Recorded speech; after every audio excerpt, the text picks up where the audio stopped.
Hallo und herzlich willkommen beim Flauschigen Einhorn. Heute gibt es von mir eine Anleitung dazu, wie ihr eurer Häkelpuppe eine richtige Mähne verpasst.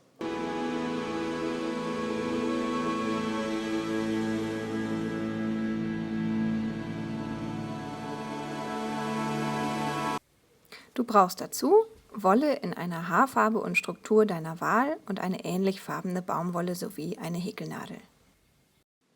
Los geht's mit einem Fadenring. Wie du den machst, zeige ich dir langsam im ersten Teil dieser Serie. Und dann häkelst du 7 halbe Stäbchen in den Fadenring hinein. Am Ende gut zuziehen, fertig ist die erste Runde. In der zweiten Runde verdoppelst du jedes halbe Stäbchen, also 2 halbe Stäbchen in jedes halbe Stäbchen der ersten Runde hineinhäkeln. In der dritten Runde verdoppelst du jedes zweite halbe Stäbchen, also immer ein halbes Stäbchen und eins verdoppeln. In der vierten Runde verdoppelst du jedes dritte halbe Stäbchen, also immer 2 einzelne halbe Stäbchen häkeln und dann eines verdoppeln.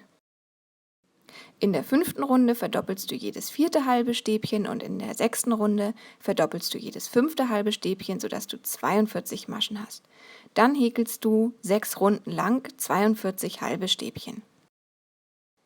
Jetzt geht es ans eigentliche Anknüpfen der Haare. Dazu schneidest du deine Haarwolle in etwa 20 cm lange Stücke und dann knüpfst du Faden für Faden, wie hier gezeigt, die Haare an das Perückenmützchen. Also immer einmal durch beide Schlaufen der Masche durchziehen, dann die Enden durch die entstandene Schlaufe ziehen.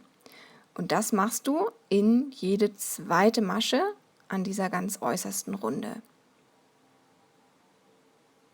Bis du einmal rum bist, immer in jede zweite Masche kommt ein Haarfaden und dann sieht dein Perückenmützchen schon mal so aus. Als nächstes kommt der Scheitel. Dazu knüpfst du in einer geraden Linie in jede Reihe, immer untereinander, auch wieder einen Faden an.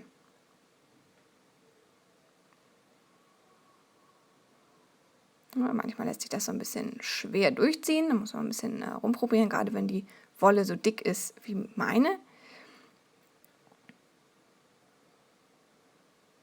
In jede Reihe, immer schön untereinander, Faden für Faden anknüpfen, sodass am Ende dann an dieser Linie der Scheitel entsteht.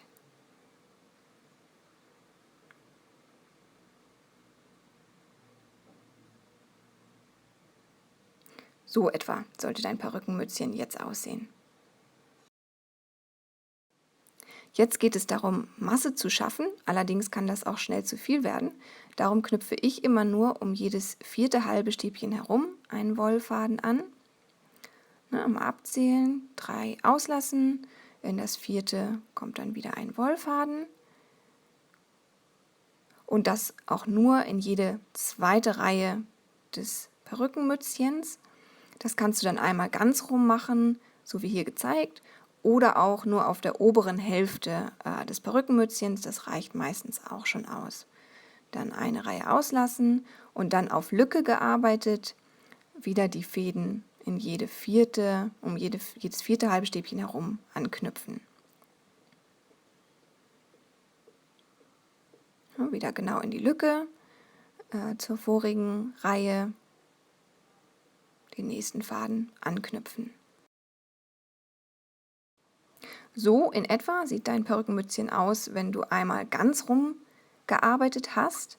Als nächstes wird dann der Scheitel geordnet. Dazu immer einen Faden auf die eine Seite, den anderen Faden auf die andere Seite legen, so wie hier gezeigt.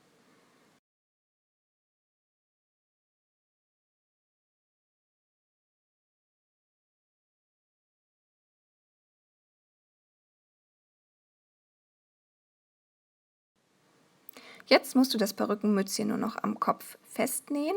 Dazu fange ich immer hinten am Nacken an, steche dann einmal durch den Kopf und einmal durch die erste Reihe der halben Stäbchen hindurch.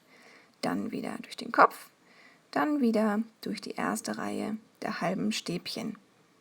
Einmal ganz rum, damit das Ganze nicht verrutscht und der Haaransatz genau da verläuft, wo du ihn haben möchtest, kannst du das vorher mit Stecknadeln feststecken. Du kannst einfach auch während des Nähens ein bisschen aufpassen, dass das nicht passiert.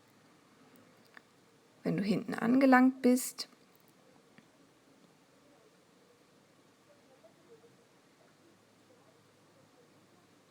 musst du den Faden natürlich noch gut vernähen.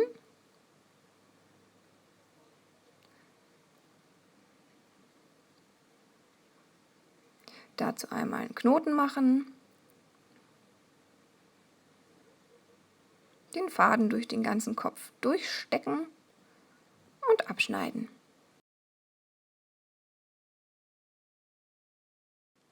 Damit so etwas wie eine Frisur entsteht, mache ich dem Kopf meiner Häkelpuppe dann einen Zopf, einen sehr hohen Zopf, und schneide den unten einmal gerade ab.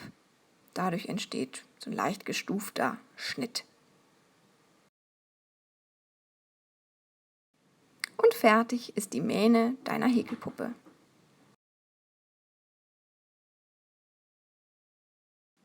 Das war's für heute. Vielen Dank fürs Zuschauen und bis zum nächsten Mal.